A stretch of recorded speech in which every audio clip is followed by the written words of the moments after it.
Welcome, everyone, to the Whisper to Roar Show. I am your host, Kym Glass, and we are so excited that you have chosen to join us today.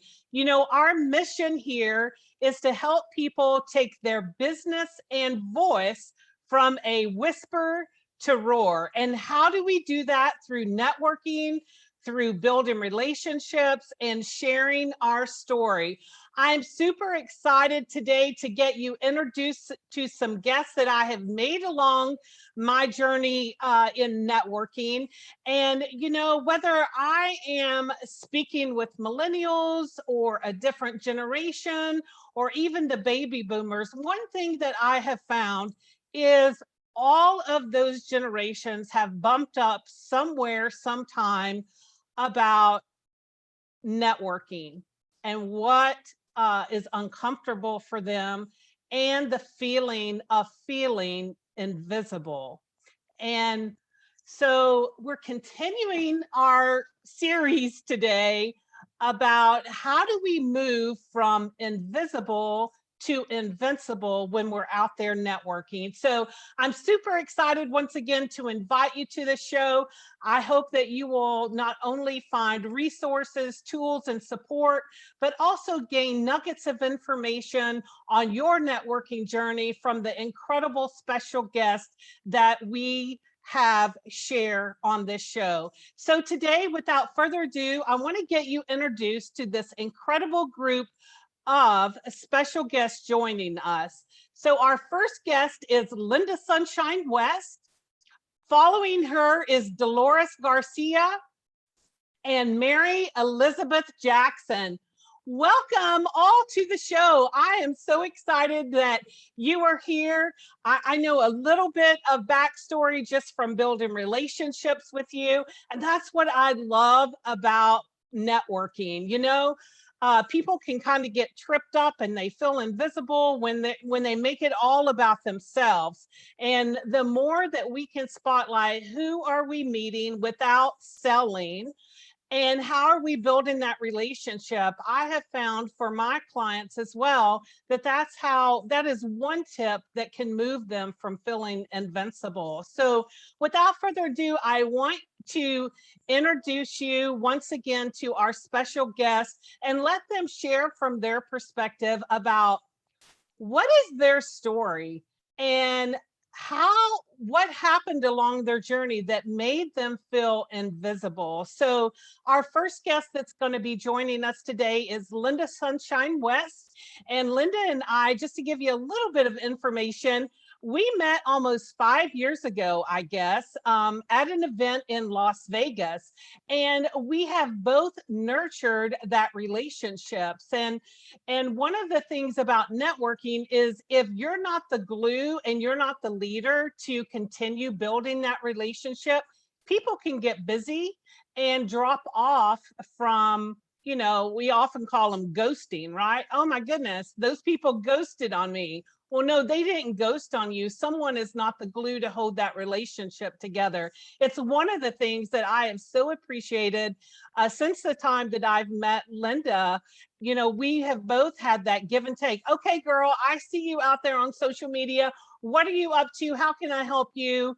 Who's, you know, what are you looking for in your business? And so I've said enough, but I want to bring Lynda on and let her share with you a little bit about her story of feeling invisible. So Lynda, welcome so much to the show. Thank you so much, Kym. Thanks for having us here. We're going to be talking about one of the books we're all in called Invisible No More, Invincible Forevermore. And that's how we're talking about the topic today. Invisibility. I felt invisible pretty much the first 52, 53 years of my life. And what I find is interesting is as I look back through that history of my own life, is that I felt invisible, but I really wasn't. To other people, I wasn't invisible. To other people, I was a strong leader. But to me, myself, I carried around this feeling of, ineptitude. I felt like I was worthless, like I was useless. I had all these different emotions that were wrapped up into that. And so it's kind of interesting, again, as I'm making my way through my own journey and then hearing other people's journeys, as I see them as these powerful, very like vocal people, but they themselves may feel invisible. So really, invisibility isn't about actually being invisible. It's about feeling invisible. So whether you're this person who's out there, making the world this, great, great place, but if you're going home and you're feeling like you're invisible, that's your true, feeling about yourself. And so what we're going to talk about a little bit later is about going from that to that place of invincibility. And again, it's about feeling invincible. It doesn't matter if you are like, you're not a superhero, things are going to hurt you, but how do you recover from those? And I think that's really the key here. So as far as invisibility goes and networking events, I remember my very first networking event and I was terrified to go, but I made a commitment. So I showed up and I walked into the room and there were about 50 or 60 entrepreneurs there, my first networking event. And I went right to the back of the room and I sat down at a table and I got on my phone and I just, totally ignored people because I was scared to talk to them. So I did have this feeling of feeling invisible and I didn't want to be seen. I didn't want to be seen because I had so many fears around, like the fear of judgment was one of my biggest fears that I've had. And, I showed up though, I went and got to tell you, something happened during that event that I was really proud of myself, but then I got shot down. So there was this one woman who introduced herself. We did 30-second commercials, right? We do this at a lot of networking events. And when she was done and the event was done, I got up and I was so scared, but I ran over to her and I said, "Oh my God, I really loved what you said, your 30-second commercial. We should do something together." And she looked up at me and I kid you not, she just went, because I was standing up, she was sitting down. She looked at me, she goes, "Why?" And I was like, "Oh my God," I was totally crushed. This is the first person I actually talked to. And I went and made that approach, and she asked me why.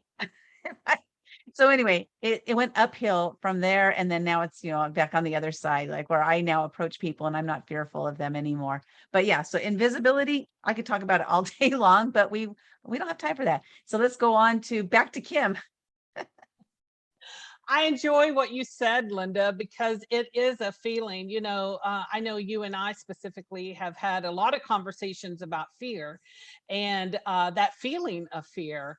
But when we can stop and look at the situation and the reality of it, it's like, why would I be fearing that? And so it's the same feeling with feeling invincible. I'm sorry, feeling invisible. I'm always going to get those mixed up for some reason. But feeling invisible is a similar thing where it's a feeling. But I enjoy what you say, and it's such an inspiration because it's just a feeling. It doesn't mean that it's so. And how do you override that? So thank you so much for sharing. Our next speaker that I want to hear from is Delores. So can you unmute and share with us maybe your story of how you have felt invisible and how has that impacted networking for your business? Well, thank you, Kym, first of all, for allowing us to be here, and especially me. It's such an honor and a privilege, and especially to be with this group of women today. I mean, it's kind of a dream come true, and so I really acknowledge and appreciate that. My story of invisibility, I'm going to say started when I was 4, and that's what I wrote the story about. Is that my father ended his life about 3 weeks after I turned 4, and it was a dirty secret that we carried around. We were in a very small town. Everybody knew, but nobody talked about the elephant in the room, and you kind of just hid yourself.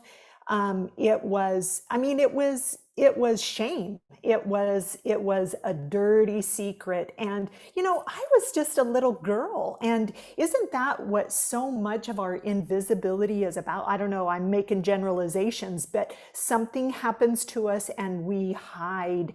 And there was nothing that I should be ashamed of or guilty of or try to hide, but it was a secret. And I carried that for many, many years. I distinctly remember the first time I told it, I was a senior in high school and she was one of my best friends. And I don't even know why it was weighing heavy on me. And I didn't know what to do with it. And suicide is a very sensitive subject, but being a child survivor of parental suicide, it's a different experience. And so you just carry around this dirty secret. But I really appreciate what Lynda said, and I actually wrote that in my story, is that invisibility and invincibility are perceptions.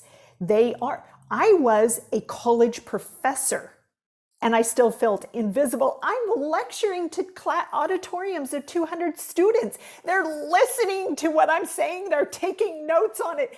And yet I feel invisible.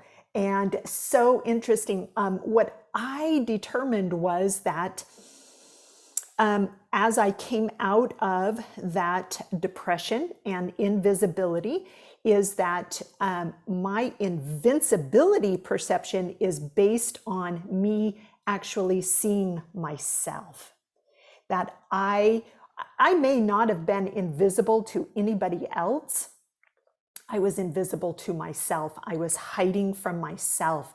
And once I have started to see myself, I see that direct relationship between invincibility and knowing who I am and knowing my true self. Does that make sense? Absolutely. Yeah. Absolutely. Yeah. And I so appreciate you sharing your story. I can't imagine what you lived through and having the effect on that from the age of 4 years old. Yeah. But I know that we have met along this journey through our wonderful friend Lynda, and I'm a believer that there's no accidents.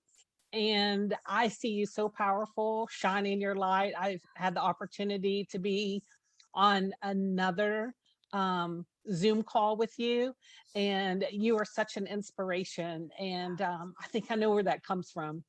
Working on yourself and working your way through that feeling. So, wow, I'm getting a little bit of emotional, but I so appreciate you sharing. And And Kym, let me add this, and I don't know, I need to make this disclaimer, is that as I see myself, my true self, girl, I'm able to see other people's true selves, and that is an amazing life. Is that I am not saying that I'm better than anybody else and I see myself and I'm invincible. I'm like, come on, let's all go, because you know how amazing everybody is when you truly see their true self. I don't know how to say that, their soul. And I do, I see people's souls, and it is, wow, what a rich life. Rich. Yeah. so powerful. Thank you, Delores. Thank you so much for sharing that with us. And our next fabulous special guest to share with us is Mary Elizabeth Jackson. And same question, can you look back on your life and see where that invisible feeling started? And has that transferred over to networking for you and your business? Yes, absolutely. And Kym, yes, I want to add to thanking you so much for having me on today. And Lynda, thank you for being able to participate in this book with all these amazing people. I mean, it's just, gosh, you hear these stories and everyone's is different, but we all have similarities, which is amazing that we can be brought together. And Delores, I'm going to tell you, I hear a title of a book there. I see people's souls. I love it. I think it's a great title for a book, and it is when you can see that inner light and brilliance of other humans and appreciate who they are, what they've been through, what it's taken to get where they are, and know that everyone has a story and everyone has trials and tribulations. And people who look like things are great, because what do? Flip through Facebook and we go, it makes other people feel like that. But the reality is we don't know what they're, I only post positive things. That's what I try to stay focused on, because I have been through things in my life, but my focus in life is to be on all the positives and celebrations in this world and in my life. And so that's what I try to focus on. But yeah, so I would say, my home was broken when I was 10, 11 years old. My parents divorced, my grandparents died all in the same year. It was quite traumatic for a child. It kind of turns everything upside down. Then there was abandonment. My dad left. So I had a relationship with him as an adult, but all that abandonment and not feeling wanted by another human being who's alive in the world is quite challenging to, but it's interesting how it's played out in my adult life. But now am more aware of, okay, that's why I feel that way. This is left over from my childhood. So this is not really happening right now, But with that and things that happened in junior high school, relationships, there was bullying, everybody's been through it. It makes you want to be invisible.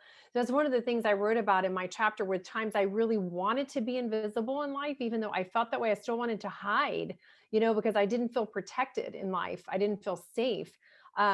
I mentioned, someone tried to kidnap me in my early 20s, actually. You don't hear those stories every day. So, that made me even more want to go into an invisible place. But I had something happen with my health in my early 20s, and my body completely changed from being 115 pounds to I went up to almost 300 pounds. And what I know from all of the growth that I have been through, and all the research and just everything, all the healing process, is that weight is a protection thing for people. And it's a way, sometimes it's a way to punish, sometimes it's a way to protect yourself, sometimes it's a way to hide. And so that manifestation, it happened, right? So, and the funny thing about that is, you look at the dichotomy of it. So you think that you're hiding behind all this weight and it's protecting you. Really, you look larger than life to other people, right? So you stand out more. But I also got to experience what it feels like to be a heavy person, because you are treated so differently than someone who is not. I know that when I went through my healing and decided that what I wanted for my life and these dreams I had, and this, God was driving me through all of this, and having children changed a lot for me. And it allowed me to start to come out of, even though I was hiding, I was still an extrovert. And it allowed me to come out and try things. And it was kind of like a step by step in my life. And to the point where, after having this very late in life surprise baby at 45, and I had this download for this book that happened, and I even sat on it for 2 years thinking, oh, I'm going to save this for my kids. Who wants to read what I write? Who am I, right? There was this nudging from God that said, you have to do something with this. And after 2 years, I finally looked up and said, fine, what do you want me to do with this? I don't even know what to do, right? So I went to someone who was published. And the funny thing about that, it was an academic published, not a children's, and it's a whole different world. And so then he introduced me to someone who we ended up co-writing. He wrote 10 songs for my book. We've got our fourth book we've done together, fourth or fifth. And all these doors opened up, and it allowed me to go, wow, okay, so I can step out, and I can have some positive things happen in my life, and I can take my story and use it and help others. But I also can teach my daughters how to be powerful women in this world, and to stand up for who they are, where they are. And even for the smallest things, something happened with my daughter recently, and I was like, she was at a department store, and they were rushing her. And so they threw that whole, hey, you want a credit card? And she was like, young, she's 21. She signed up for it. And I'm like, yeah, got to cancel that. So this is where she's going to have to stand up for herself. Right. And it's a small thing, but those things show up in our life over and over and over again until we get it. And I was talking with my spiritual teacher the other day, and it was like, as long as we heal ourselves, these certain habitual programs will quit running themselves when we heal, because then we don't have to have something happen to us, something in business, or something with a friend, or something with a family member, to bring up all that stuff that needs to be healed.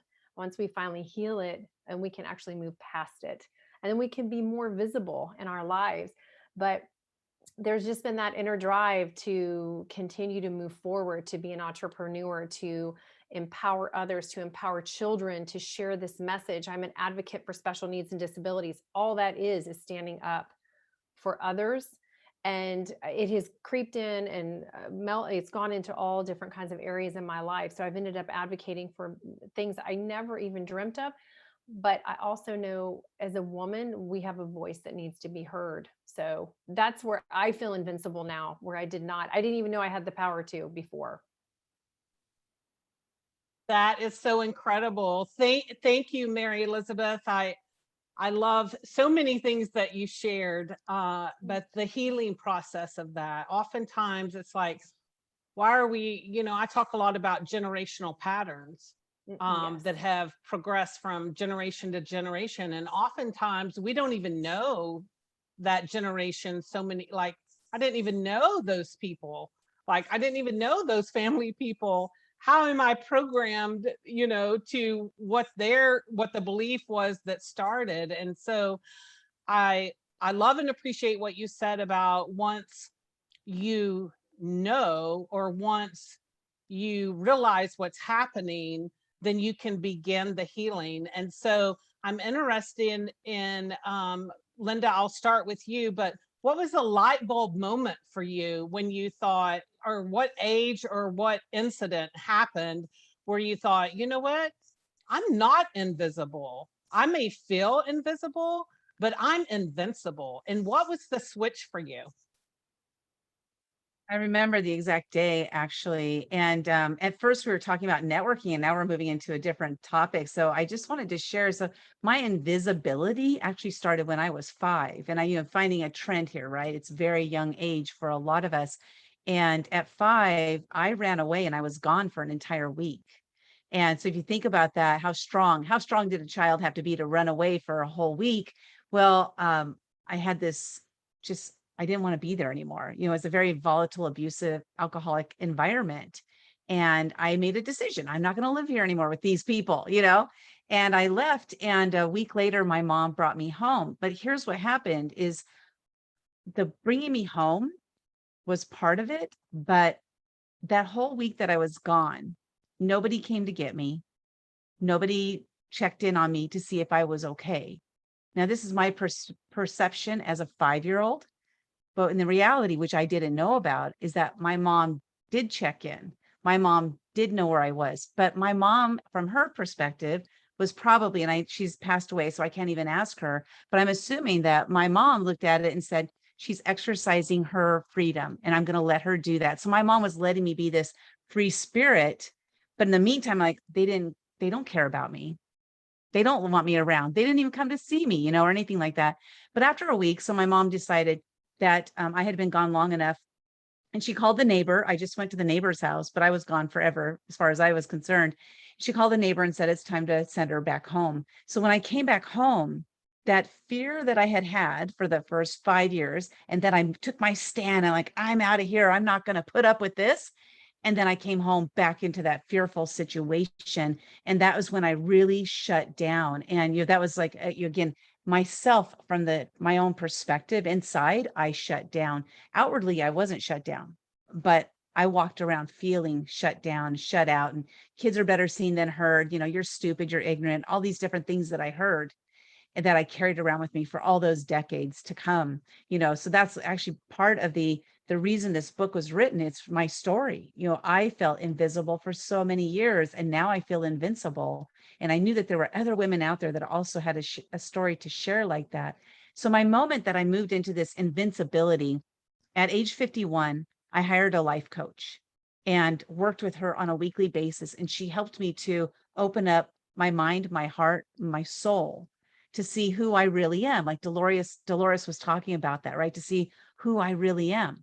And then I had that awareness, as Mary mentioned. So I have this awareness, and now I'm going through life looking at things saying, oh, this about me. Oh, this about me. And I'm starting to learn. And it's kind of like moving into that confidence of who I truly, truly am, and then stepping into it. So in 2015, at 51 years old, I decided to face the fear every single day that year. 365 days facing a fear. A lot of those fears, the majority of them, were that fear of judgment. It just kept showing up over and over and over again in a different way. And so one day, one of my fears was, I knew I was going to be attending an event that day, And my fear was to actually say something in front of the group. That was my fear that day. And so the lady putting on the event, it was like a marketing workshop. And she asked a question and I was trembling in my seat, but I was like, okay, you got to do it. You got to do it now. Otherwise you're going to miss that opportunity, that fear that you're facing today. So I raised my hand and I stood up and I said whatever it was I said. And what happened next was the moment for me, this pivotal change in my entire psyche. And I get emotional just thinking about it because this was 51 years of fear, 51 years of feeling invisible, feeling unworthy, feeling like I had no value on this planet. So I said what I said and I sat down. My stomach was going crazy. My throat was, my throat chakra, just like shaking and my hands sweating. I was just like, I was a wreck. But the two women sitting next to me said, that was brilliant. Will you repeat it? I want to write it down. I was like, oh my God, I said something brilliant. I didn't know that I had brilliant things to say, to share. And so I said it and I looked up into it. There was a chandelier right above me and I looked up there and in my head, as loud as could be, I'm yelling to myself in my head saying, you have value. From this moment forward, I will share my voice every opportunity I get because somebody out there might need to hear what I have to share from here. And that was the moment. I haven't stopped since. I'm so glad that you had that experience Me too. because I'm thinking it was either just before we met or shortly thereafter. And I know that we've been connected, like I mentioned, for almost 5 years, maybe a little bit over. And I have seen just from the time we've met, your voice acclimated and the difference that you are making with other people. And that's why I am so passionate on this show for having our special guests that are looking to either take their business and voice from a whisper to roar, or how did they do that? Oftentimes we're looking for a nugget of information of, I know I feel this way. I know I feel strong. Like I know I can do it, but how do I do it? And I so appreciate what you said because it was just the taking action of raising your hand and standing up that It's light interesting bulb you moment say that. happened. It's interesting that you say that is I had this amazing opportunity to sit with Les Brown, for a couple hours, just he and I. And for those who don't know who he is, he's an international motivational speaker. He's absolutely amazing.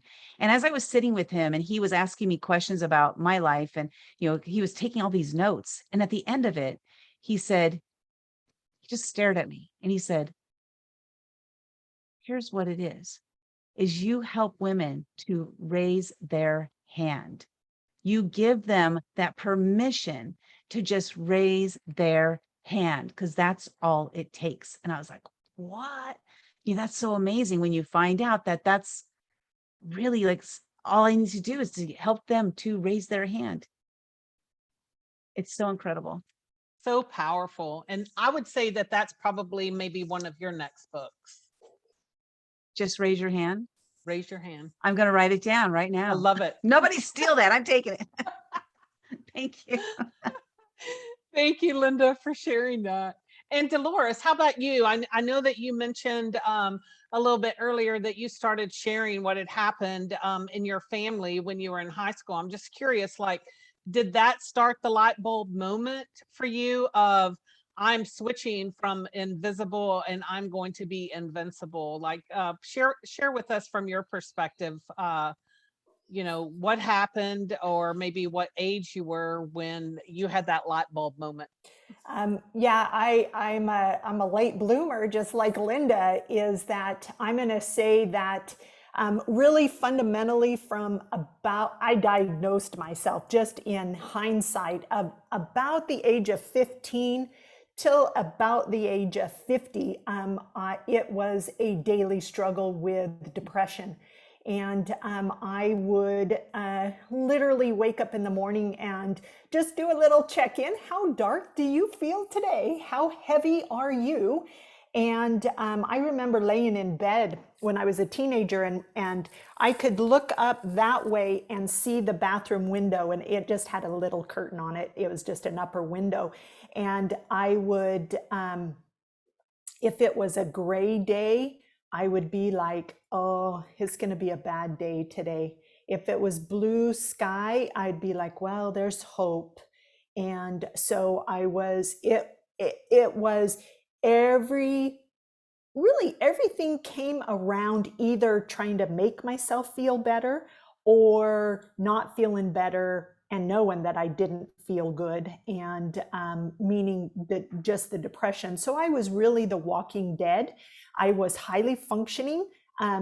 I was married for 25 years, and my ex-mother-in-law never knew that I struggled with depression. She thought I was a little moody, but when I actually said it out loud to her, and I had been in therapy and counseling all the time, just trying to feel better.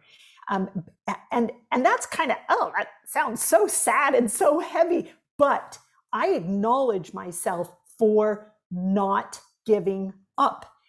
I was like, I have got to find an answer. And I kept trying to feel better. And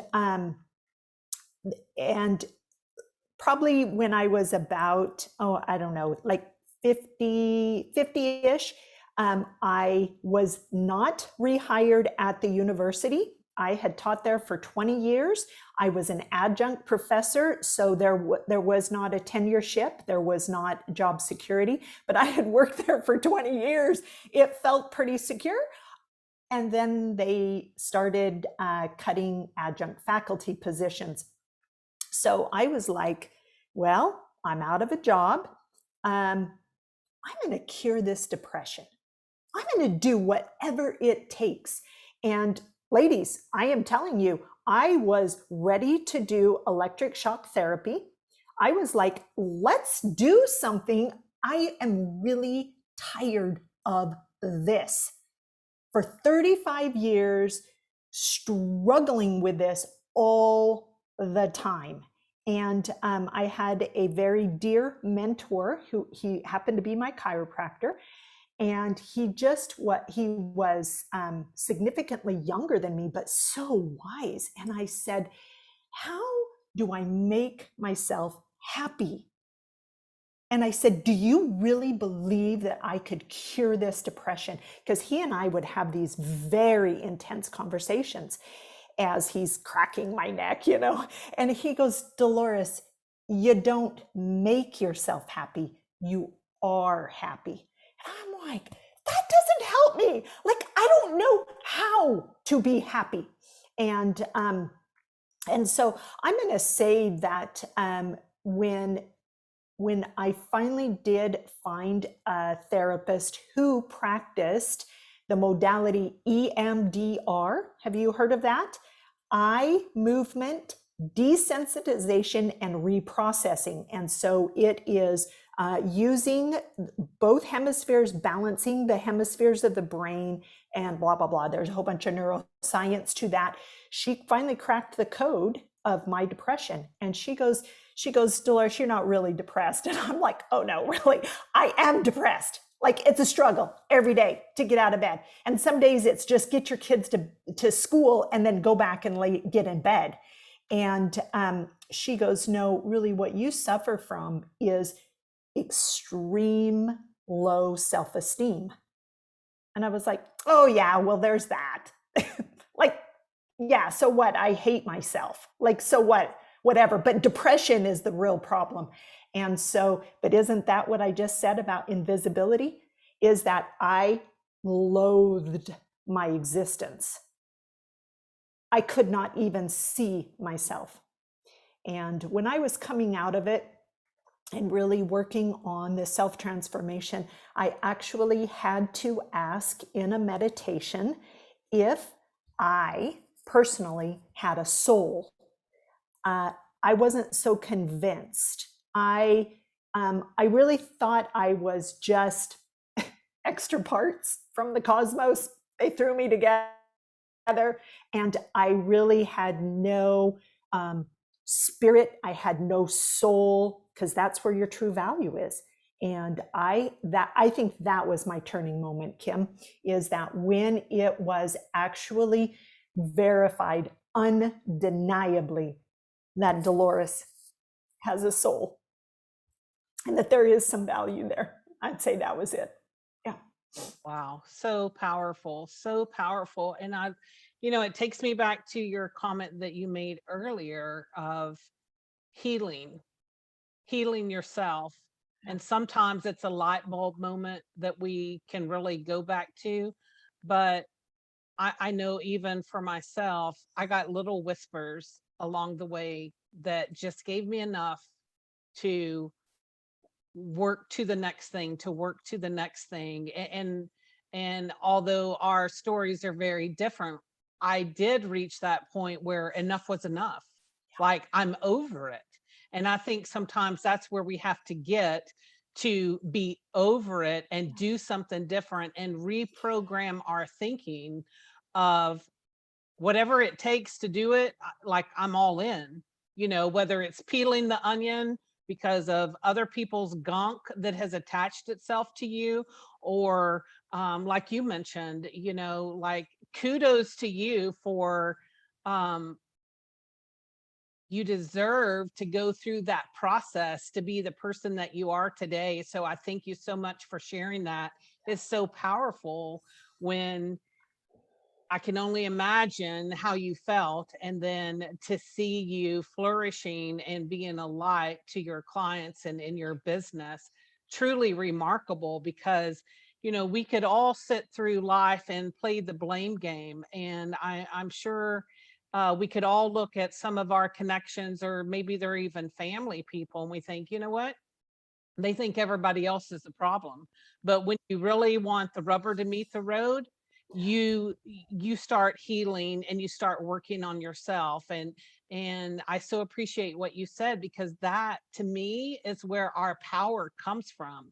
It comes from Lynda raising her hand and saying, enough is enough. I am not going to be invisible today. And what did she find? She found an immediate reply of brilliancy, and that she had value. And the same thing for you. When enough was enough, there's people that we meet along the way. And this, to me, is why networking is so important, because you never know what comes from that relationship. Like your chiropractor, you probably went in there for a back need, a neck need, or whatever that need is. But guess what? That person became something to take you to your highest level in getting you out of the enough is enough. What can I do to do something different?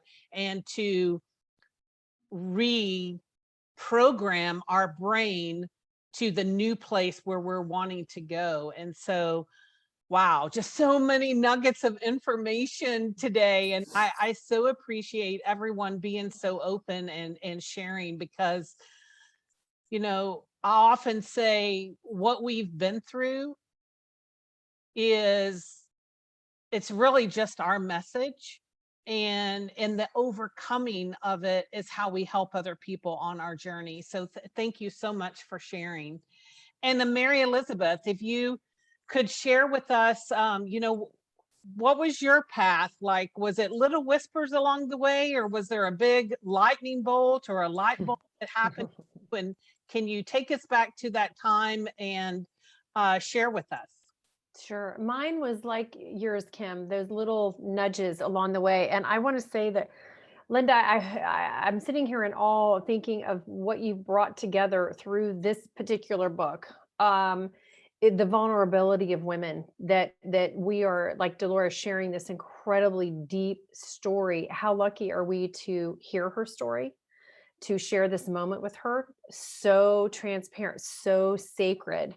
And for her to feel safe to be able to do that. This is part of what you've brought together. So it is, I mean, like, I told stories in both the books that I some of it I don't think I've ever told anybody. You know what I mean? But as I was writing, I was like, okay, this needs to be in here. Like, I'm brave enough now to say this out loud. So I would say that uh, a lot of what happened for me was when I was older. I'm a late bloomer like you all. Like, I was not published and started this whole part of my life till 48, 49. So I didn't even know I could do any of this. I didn't know I'd be doing any of this, but I know my children have been incredible teachers in my life. Like, I was told I couldn't have kids, so I see my children as miracles. And it really, all babies are miracles. I don't want to take away from anyone, but getting them here was not the easiest thing. But along the way, what I battled with my girls when they were younger was this thing inside me kept saying that I'm supposed to do this. My spirit kept screaming, you're supposed to be doing things beyond being a mother. So I really struggled with feeling guilty about that. Why do I need anything else? I mean, this is a purpose for me. This means everything to me. But my spirit said, no, you have bigger things to do in this world. And I was like, "Ugh, what, So I think for me, there was those nudgings, Kim, like you said, along the way. And when my middle daughter, she's 17 now with 4 or 5, there was just a horrible situation that happened in her school. And from there was a roar that came out of me, and a mama bear protection, and going up to Capitol Hill in Nashville and talking to, I don't care who it was, you're going to listen to my story. Who would have ever thought I would be brave enough to do something like that? Okay. No child should ever be abused. You need to do this in the schools. How can you sit up there and not do something about it? This is not okay. I don't care who you are, senators, state reps. I don't care. You have to listen to this and you have to do something about this. This is not okay. My child is now damaged at the hands of another human being. And Delores, we have used MDR. I, you know what? Yeah, you know what I'm saying. We've used that therapy with her, trying to shift that trauma out to be able to deal with it because other methods were not working. But I think that was a big moment for me because I was consumed with, I have to do something. I have to save my child. I have to fix this. I have to take care of this. And this can't ever happen again. And so that set me on a path. It changed who I was as an advocate, and took on an entirely different meaning for me and my life and my kids and even how I raise my children. So I think that was a huge light bulb moment for me. And then after my son was born and the book was downloaded, and I ended up listening to those whispers and I got published. And from there, it's been one thing after another to be able to take the stories in my life, and use them. Being a parent, raising kids with special needs, trying to get services, trying to get things rectified, going through an entire legal system and watching the legal system fail, not only my family, but the lives of 6 other families and their children. I mean, what do you do with all that? Well, you've got to take something from that mess and make it positive in this world. And seeing how children are struggling right now, Delores, you really hit on, I think there are so many teenagers and especially college students that would totally relate to, how dark do I feel today? And that is a place that would be safe for them. And but also being able to help them see, okay, there's a light on the other side of that we can help you find, that we can help you see that there is something beyond what's right in front of you. Because we do buy into the illusions. We buy into the illusions of our ego. We buy into the illusions of life, our childhood patterns, things that we have been taught, even things we picked up from our parents that we didn't even know we were picking up. So we buy into all that garbage and it becomes our garbage. And so I'm a believer of own your crap, because it's crap, isn't it? No matter what shape it's in, it's crap. Own it, then work yourself through it and be that best version of who you can be in this world, because you owe it to yourself and you owe it to your family, your spouse, your parents, your children, your neighbors. We need to do that. Yes, I know, own your crap. I think that's what I'm going to write about, because I think it's so important for us to do that, because, and what I find so fascinating is how many of us women struggle with self-worth and standing up for ourselves. How many of us came into this world with that pattern and belief system we have to break actually to be a voice in this world. It's fascinating, isn't it? Absolutely fascinating. So Thank you, Mary Elizabeth. So many great nuggets of information that you shared. Obviously, another book title that we have, Own Your Crap. I love that. When you can sit with your own crap and overcome it, believe me. it's like Delores saying enough is enough. She's been Yes. carrying this thing around, and it's time to put it in the toilet and have something different. What works better? What's going to make you happy? What makes your heart sing? What makes your spirit sing? I mean, we are literally channels in this world for Yes. spirit to flow through, for creativity. We're like these. It's like it's being a conduit for creativity to flow through into the physical form. Right. And we have one life to live, and we need to own that, and we need to honor it and see the sacredness of that. That's a pretty true. powerful thing. Yes, yes. And that is what makes us powerful. When you can sit with your crap, heal with your crap, that is the thing that inspires other people, because they're like, you know what? If she can overcome that and sit with her crap, then I can be done and throw my hands up and say, you know what? I'm over this. And how do I get to my next highest place? I think that is the power of us sharing, how did we feel invisible, and what was the path to be invincible? And it's a segue also to, how are you helping people in your business today? So Mary Elizabeth, I'm going to go back to you. Share with us a little bit about your business and what you're looking for in your business. And then I want you to make sure that you share, how can our listeners reach you? What is your website and your email address, if you would share with us? Oh, absolutely. Okay, so I know it's always, I always feel I'm not a life coach yet. This is one of my goals, okay? But I am an author, an award-winning children's author. So I use the power of written word my goal is to inspire and to motivate and empower children, kids and adults, how to find those tools that help them to process their emotions, to understand their emotions, to be able to walk through them so they don't carry them around with themselves. And part of that is learning a different language, and it's the use of positive words and affirmations. So that's part of what I do. I also am an advocate for special needs and disabilities. So if anyone has questions or would like help with, I think there might be something going on with my child, what do I do to find out if there's something going on with my child? I just got a diagnosis. I'm lost. I'm scared. I have no idea what to do. That's a lot of what I do in that area of my life. And I have some things like that on my website, so people can contact me and say if they have a question. I also am a live streamer. So I have 2 shows on Facebook and Amazon Live. And that is, one is Writer's Corner Live TV. That's all about the writing world and interviews with authors. And the other is Special Needs TV. So that's all about that world. And my son and I are working on an education channel that will, because he's autism level 1, taking his viewpoint of the world and using that to help other families and help other children learn. So we go through book interviews, and we use different toys and tools to teach what they're good for, what you can use for them. Sensory toys and all that stuff are good for all kids. But what is the purpose behind them? I think is really fascinating. What is the education behind them, and what are they used for? Because they can be used for adults. I mean, it doesn't matter what your age is. They can be used for that.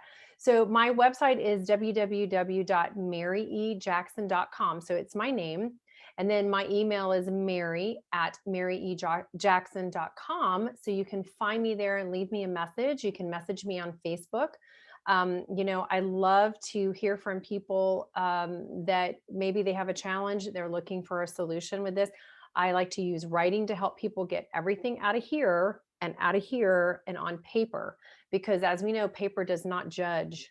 So it's a judgment-free zone. So why not put it there and just get it off your back, get your crap off your back and get it on paper, So I really believe that writing is an incredible tool. I do it even when I'm not working. Very good. Thank you so much. So our listeners, make sure that you reach out and you stay connected with Mary Elizabeth Jackson. We're so honored to have you here today. We're going to now go to Delores to share with us about her business and how she's helping other people. Well, it's so interesting because I'm kind of the mirror reflection of Mary Elizabeth. I am a life coach, but I'm turning into a writer, and it's all because of this cute little Lynda Sunshine West. So I have a solo book that I am working on, and it is called 100 Hard Questions and What I Learned Asking Them. And let me tell you the story. It's I'm ditching my work one day, and I go to the park, and I'm like, I'm going to just read Lynda's book, A Year of Fears, and see what's all up about that. And so I get to page 69.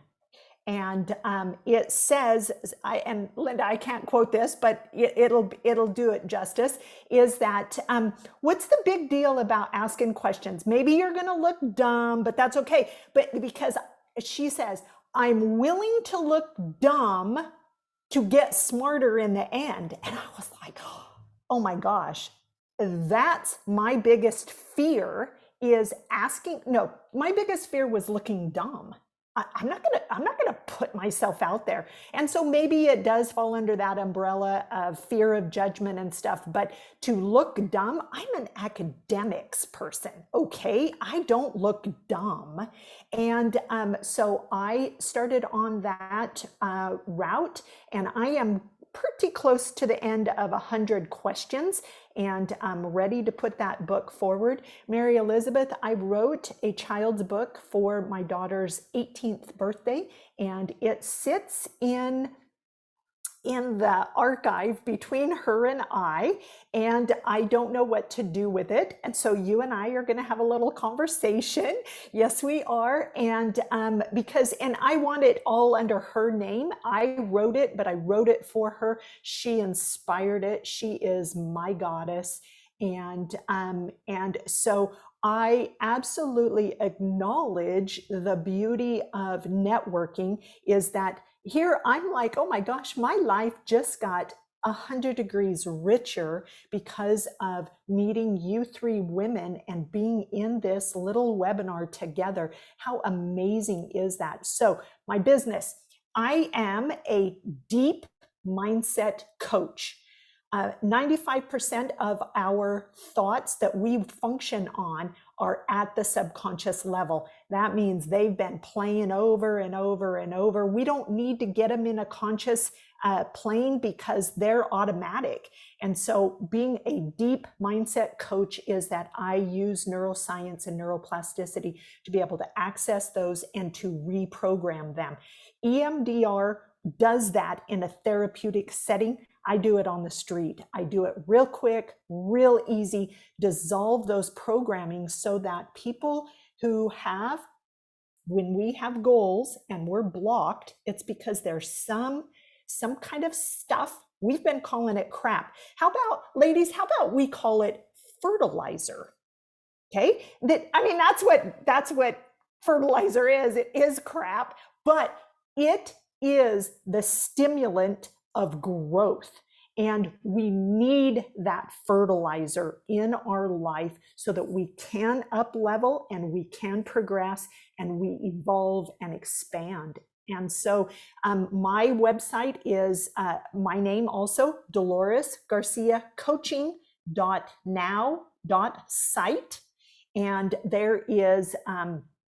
there's an action button on there. Jump onto my Calendly and let's get a free consult. Let's have a conversation. Let's see how easy it is. My work feels like a guided meditation that immediately changes the trajectory of my client's life. The word that my clients use after one session is, Delores, I just don't know how to describe this. I just feel lighter. And I go, yeah. You do. You are lighter. You're not heavy. You're not dark. And those are those are my words. I know them very intimately. So I'm here to help people be lighter. Yeah. Thank you, Delores. Oh my goodness.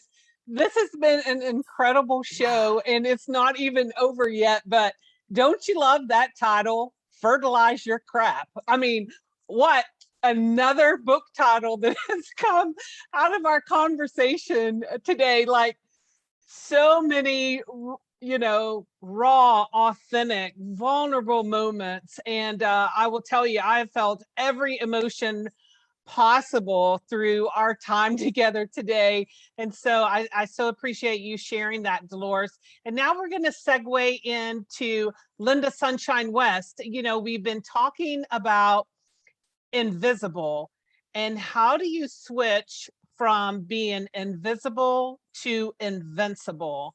And I want Lynda Sunshine West to come on and share with us along her journey. She has connected, I forgot the number she'll share with us, but she's doing a collaboration book. Lynda, I would love for you to share with us about the collaboration book. How did this book come about? When is the big launch and reveal, and how can we learn more about it? Awesome. Thank you. And I got something for Delores. So Delores helps you weed out, hoe out the weeds, and then to dump the fertilizer on, because you got to get those weeds out of there. You don't want to just dump a bunch of fertilizer on top of the crap, on top of the weeds, right? So this has been great. And thank you so much again, Kym, for having us. And, just like, I already know all of you ladies anyway, but now I just know you that much more. And again, we started talking about networking, and this is what networking is all about. It's about creating these relationships. It's not about, getting in there and just saying, hey, buy my stuff. That's not what it's about at all. So these relationships have been, all the way to Kym for about 5 years, and Mary and Delores all, within the last year and a half, maybe 2 years or so. And it's just been this cultivation of relationships. And to me, that's one of my favorite things. One of the other ladies in our book, her name is Marilyn. She says, I like to collect friends. And I really like that, because it's really what it is all about. It's about creating these relationships that become friends. And then, our souls connect. And here's the one thing that I truly believe is that I found this to be true for myself, is when I started showing up as me, myself, unapologetically, that I started making connections a lot faster. So was it the other people that I was meeting, or was it me? I believe it all started with me.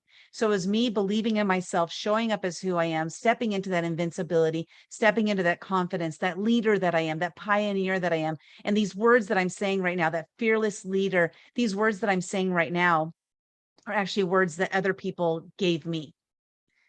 They said, Lynda, you are this, you are that. And I denied it at the beginning because I didn't believe that to be true. And then I noticed something. People were saying nice things about me. And my ex-husband, that was buried into my brain, was that people are only nice to you because they feel sorry for you. That was my belief. So what happened is, as I heard them saying all these really nice things about me, I said, you know what, my ex-husband's incorrect. And these people are right. I am a leader. I am brave. I am strong. I am all these different things. And so I came up with a saying, and that's to see yourself through the eyes of others, for others see the real you. Sometimes we need to listen to what other people are saying about us, the good stuff, not the bad stuff. We already have enough that we can do on our bad stuff. We need to listen to the good things that people say about us and say, you know what, maybe I am that person. Eventually, we'll start to believe it. So that's one of the things that really helped me to shift into that really belief in myself, was to listen to those things that people were saying about me. So this particular book, Invisible No More, Invincible Forevermore, is like a lot of us, we went through this time in our lives of feeling absolutely invisible, but then we stepped into this place of invincibility. Did it happen overnight? No. Some of us got hit with a 2x4, and some of us, it was whispered to us along the journey. But it wasn't until we actually stepped into that invincibility that we actually started living this life of invincibility. You can say whatever you say to me, it doesn't affect me anymore. It no longer will affect the way I think of myself, because I know who I am. And I know that I am brave, smart, strong, a leader. I know these to be true about myself. not all the other things people said about me. So now when we step into that place, that's when we can start to move forward and really live the life that I believe in, the life that we are meant to live on this planet. But we have to step into that before we can do that. And along my journey, one of the things I discovered was my purpose. And what's cool about that is when we know what our purpose is, now we have a direction and we have a way to go to get there. So it's kind of cool. People will start coming into your life that help you along that journey. So this book right here means so much more. I know Delores had an experience while she was writing her chapter, and it's just so amazing how when we step into this place that, a lot happens. It starts to unfold for us. So when is this book, Invisible No More, Invincible Forevermore, being released? I don't have an actual launch date yet, but it will be in August. We're looking at that date. Right now we're behind the scenes making everything happen. But it doesn't happen overnight. This is one of those things where you compile the people and then you put it all together. And then now we're making the recipe. And then eventually one day it'll be launched out there.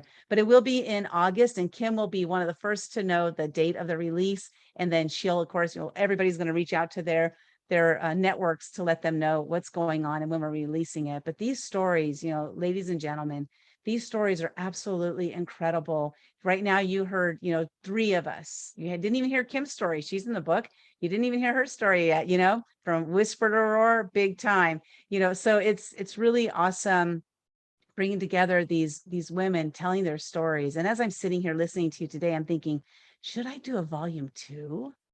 Because I had never thought of that, but gosh, these stories are absolutely incredible. So thank you so much, Kym, for having us. I truly appreciate you for everything you're doing to help us to share our voices with the world. So what I do, my mission is to empower women to write, publish, and market their books so that they can amplify their voice. So that's what I'm doing, and I'm so excited about it.